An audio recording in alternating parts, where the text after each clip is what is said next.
چې کله یو سړی د ښځې په مخې طرف کې د شا طرف نه نزدېکت وکړي دا به هغوی بده ګڼله وایي د بچی چې دی دی به څه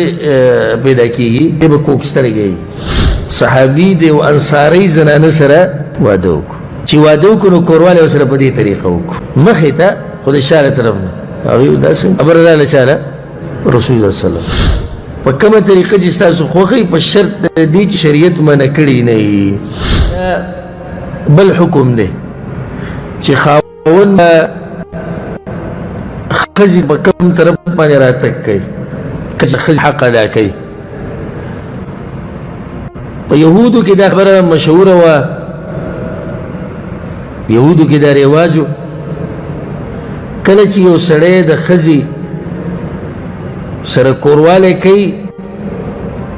په دې مخ لار کې خو د شا د طرف نه کوروالی شاته نه کوي کوروالی مخې ته کوي خو د کم طرف نه کوي د شا طرف نه کوي نو دا به هغوی بده ګڼله یا عفوا د هغوی طریقه دا وه چې کله یو سړی د ښځې په مخې طرف کې د شا طرف نه نزدېکت وکړي دا به هغوی بده ګڼله وایي د بچی چې دی دی به څه پیدا کېږي دی به کوږ سترګی او دکې به دا نقصان او دکې به دا نقصان دا خبرې به یې کولې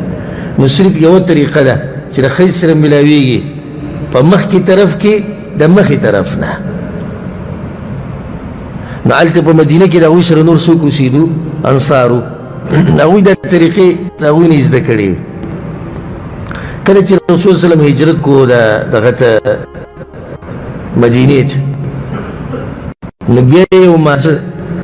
صحابي د یو انصارۍ زنانه سره واده وکړو چې واده وکړو نو کوروالی ورسره په دې طریقه وکړو مخې ته خو د شا له طرف نه هغوی ویل دا څنګه خبره راغله چا له رسول الله صلی الله علیه وسلم دې ګوره دا فایده چې دا مسلې دا به بیانو دا خو د دین مسلې دي نو په دې کې به داسې خبره نه کوو چې دا پرېږده هېڅ خبره نه ده دا څوک نشي راښکاره کول داسې کوو دا مسله چا ته راورسېده رسول الله صلی الله علیه وسلم ته راورسېده